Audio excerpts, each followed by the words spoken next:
Good morning, everyone. Welcome to the peer reviewer call at Volunteer Florida.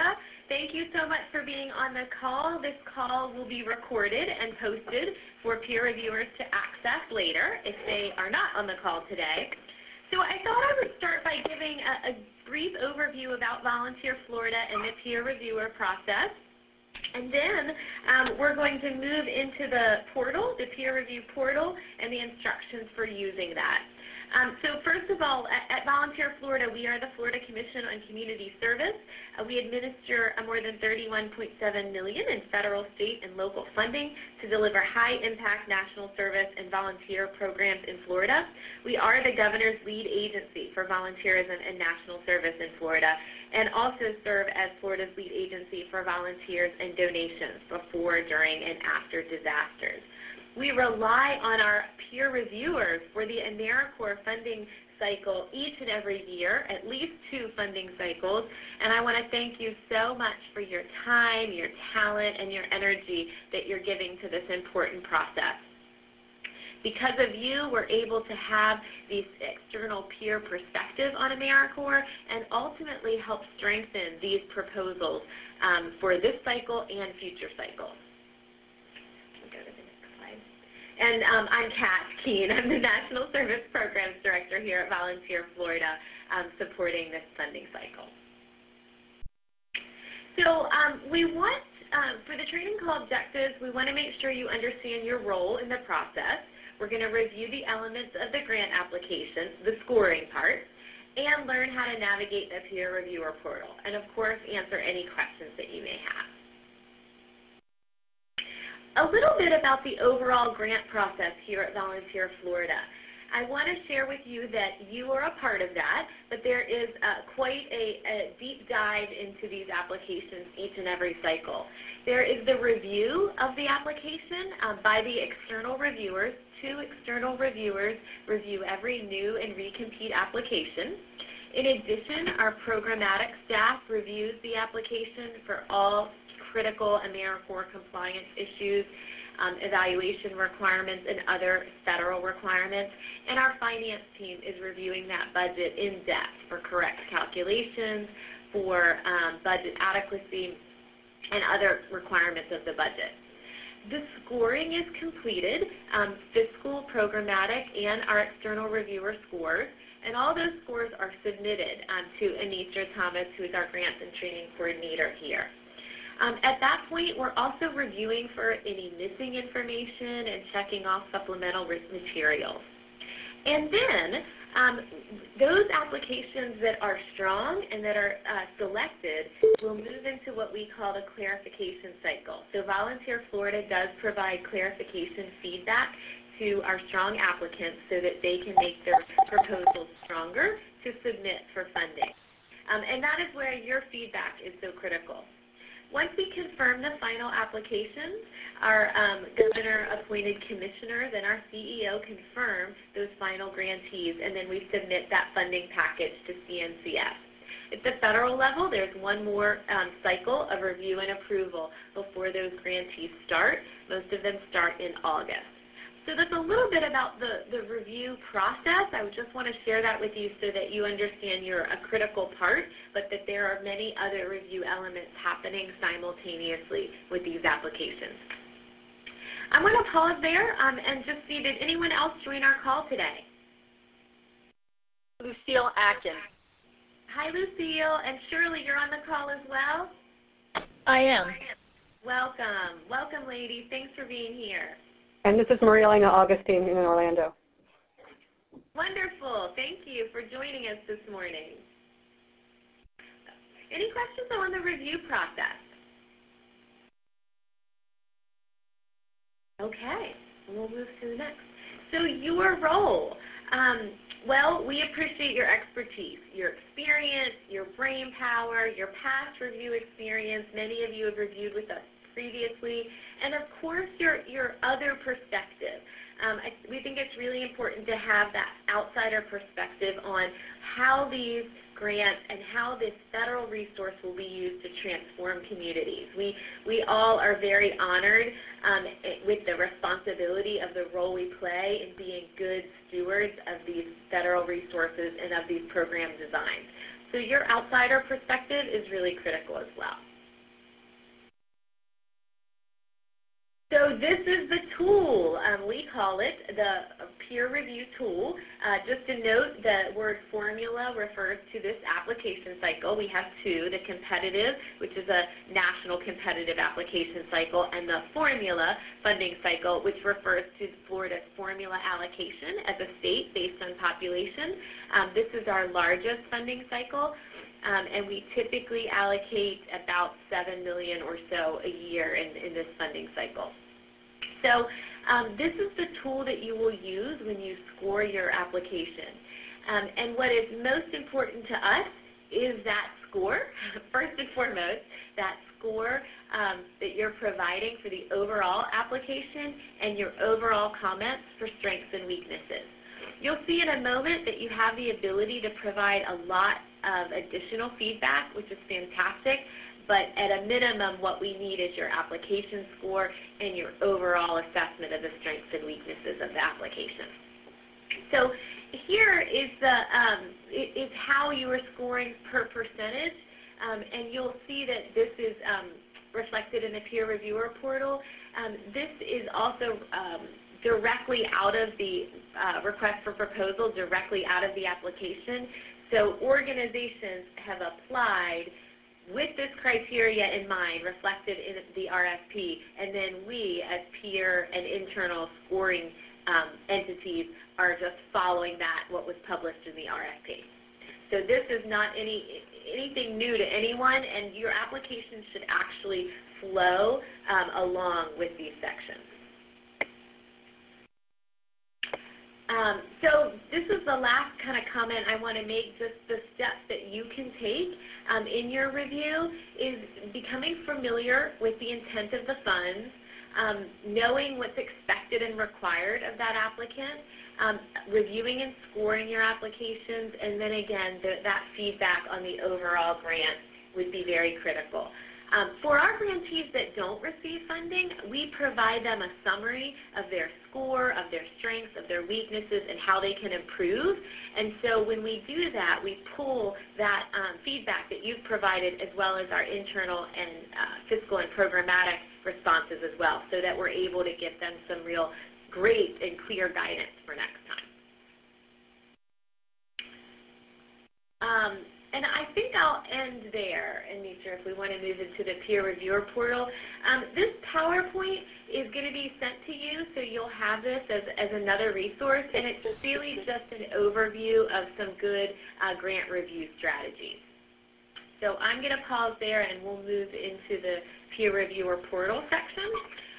And while we're getting that set up, what questions can I answer for you?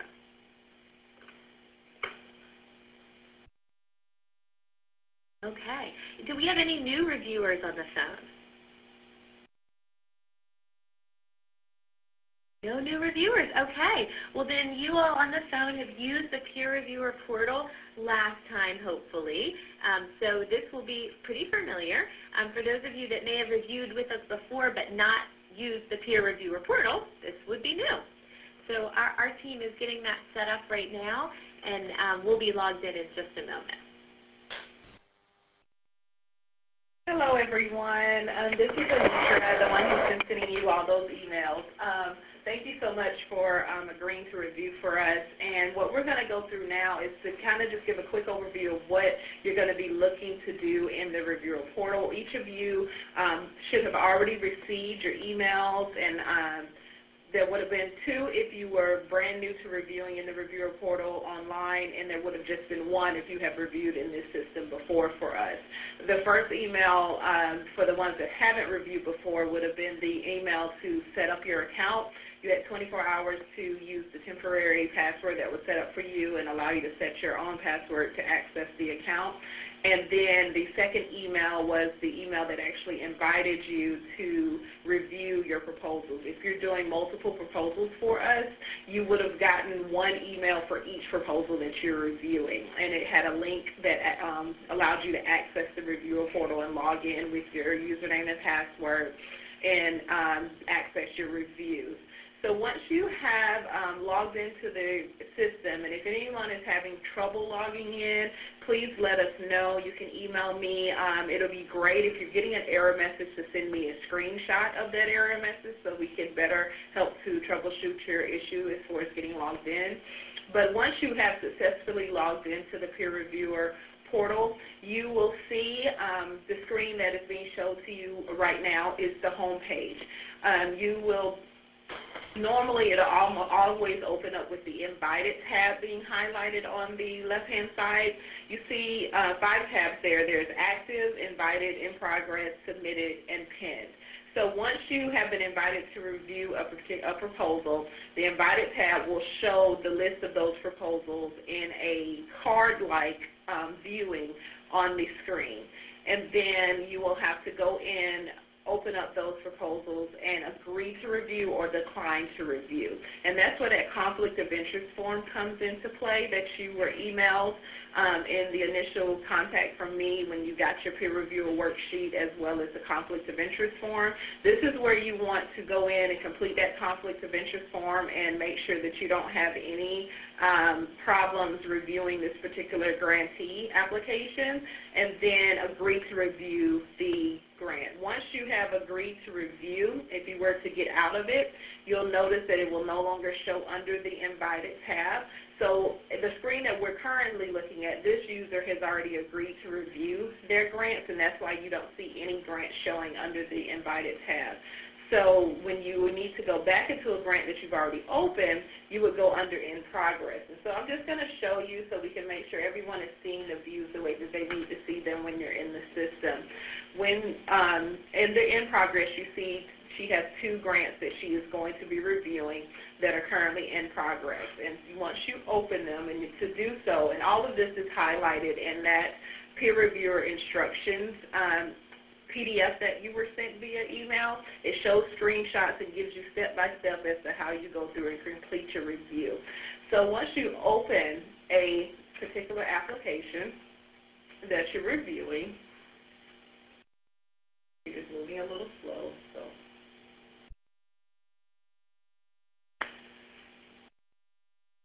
Once you open it up, you'll see the main sections that you would need to complete with your reviewer scores. And so that peer reviewer worksheet that you were sent via email takes you step by step and aligns with each section and each prompt that the applicant had to respond to. And basically what you're doing in the peer reviewer portal is you're going to be entering those scores and ratings and strengths and weaknesses directly into the system. So you don't have to complete it on the paper worksheet that was emailed to you. That's just a guide to take you through to show you what you should be looking for in each section. But we want all of your feedback to be input in the peer reviewer portal. And you have the opportunity in this system to save and finish later. You don't have to worry about trying to finish it all at one time. You can always go back into it at a later time if you need to. One key thing I want to make sure that you know, in this system, you will also find the application, because you will note that in the email that you received with your additional documents, the applications for the grants that you're reviewing were not attached. They are actually uploaded in this peer reviewer portal. And in order to access those documents, what you have to do is you go over on your right-hand side where it says Go To, and you would click on the word Go To, and this will then allow you to be able to scroll down.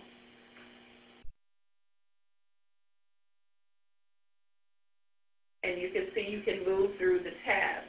And all the way down at the bottom, once you scroll down, there's a tab that says Documents. When you click on Documents, it will bring you to the actual application and budget PDF that you're able to download to your computer. And you will need to download that document in order to access the application so that you can go through and read the application in order to complete your review.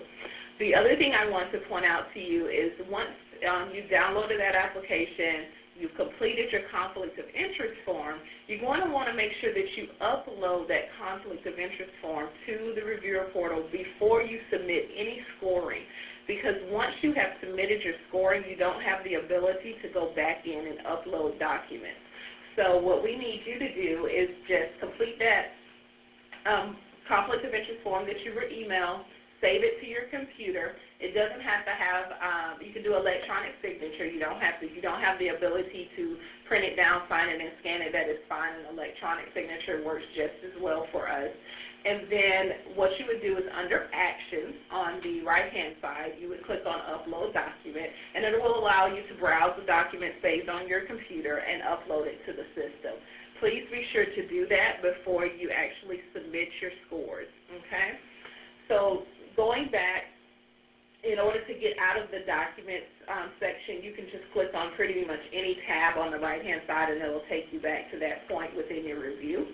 And you can continue to complete the review process. At the top of the screen, one thing you want to make sure that you have completed is the yes or no in regards to the conflict of interest, and you always want to select no. What this basically is asking you is if you have a conflict with reviewing this grant. The only time you want to do yes is if you are declining to review the grant. So as long as you are going to be reviewing, you want to answer no to that section. And you'll notice if you have not agreed to review this grant, you would not be able to input anything in any of the fields. Everything would be grayed out like the fields at the top of the screen. You will see when you first log in to agree to review that option will show under the Action section. You don't see it now because this grant application has already been, this reviewer has already agreed to review it. But if you were first logging in, what you would see under your Action section would be the options to either agree or decline to review. And again, those are going to be your first steps. And all of this is outlined in that peer reviewer instructions worksheet that we sent to you, as well as the full tutorial that takes you through from start to finish your review that's on our website.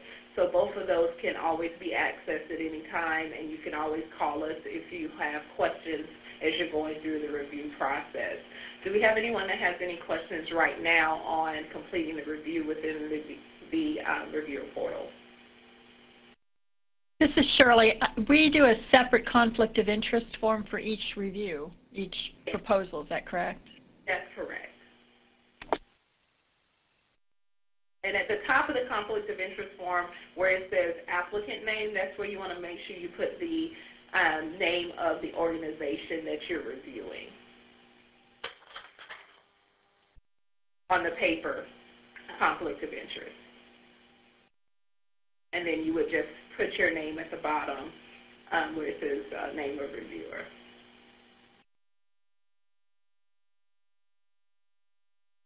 Any other questions? One thing I want to note as you're going through and you're completing the scores, the scoring is numeric and it does not allow for decimals. It should be whole numbers that you're putting in that section. The rating is a drop down, and then within the strengths and weaknesses, if you could make sure that you enter just a brief comment. If you don't have a lot to say about that particular section, just make sure that you enter if they had no weaknesses, say no weaknesses. If they had, some great strengths, you want to make sure you highlight that, because the feedback that you give us, we do use in order to communicate with applicants down the line during clarification, as well as if we have applicants that kind of want to know what maybe didn't allow them to be funded. We want to make sure we have that feedback to share with them as to how their application was scored. So it's very important that you fill out each of these sections. And At the bottom of the review, there is a section that says clarification feedback. That section does not need to be completed by you as an external reviewer. That section is more so for our internal staff. So what you would just need to do is put NA in those fields so that you don't leave them blank, so the system will accept your review. Just type NA. And once you've completed each and every section, you want to save. And as you're going throughout, get in the habit of saving periodically because, again, this is a web-based system. It's the Internet, and, you know, at times it can go down, so you want to make sure that you're saving your information as you're entering it. And then once you have completed your review and you've gone through each and every section, you're able to hit submit under the action section on the right-hand side. You will be given a confirmation that says, are you sure you want to submit this review? And once you select yes, it will come back up and let you know that your review has been successfully submitted. Can I make one comment, Anisha? Could you scroll back up to the feedback section right before clarification? This is the section where your total review score will populate, and you'll provide your overall strengths and weaknesses of the grant application. Related to providing feedback in the other sections, you may find yourself noting, NA or unresponsive or satisfactory. There may be just brief statements that you would include in the other sections, both for strengths or weaknesses, or you may find that you have a lot to say in those individual sections. But down here where we are submitting your total score and your overall rating, those are the key pieces that we use moving forward as we merge all of the scores. So I just wanted to focus in on that for a second. Thank you.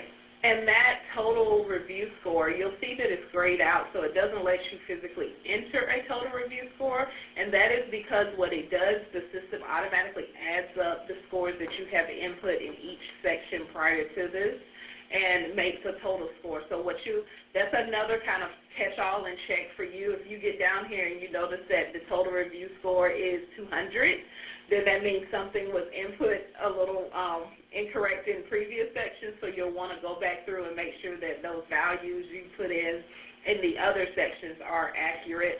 And then it also, the same thing will go if it comes down and you only have a score of 10. You may have missed the section as far as putting in a score for that particular section, because we would hope that none of these applications would actually score a 10. A 200 would be a really excellent application, too. So any questions? Once you have submitted your score for the review and you go back to your home screen, you'll see that it will move out of being in the In Progress tab, and it will move to the Submitted tab.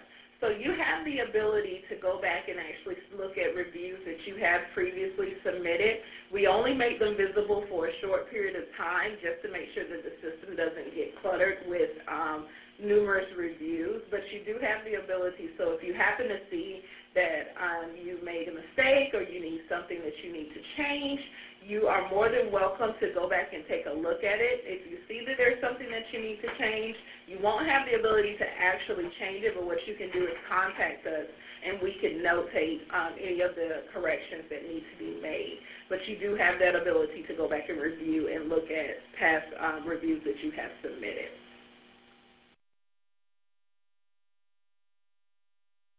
Anybody have any questions? Again, there is a full tutorial on using the system on our website under technical assistance, and then we will also send out a link to this particular recording for you to be able to access later on. All right, if there are no more questions on the review side, I will turn it back over to Kat. Thank you, Anita. Well, ladies, thank you for your time today. Thank you for your efforts in this review. I will share with you some really great news for the landscape of AmeriCorps.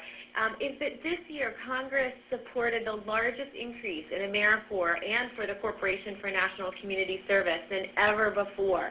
And as a result, there is more funding available for for strong, robust, data-driven programs. And in Florida, we too received additional funds for this application cycle. So we have more funds to grant out, and your role in helping us determine the strong applications to support is really critical. So I just wanted to share that good news with you because some of you have been reviewing for us for quite a while. So thanks in advance.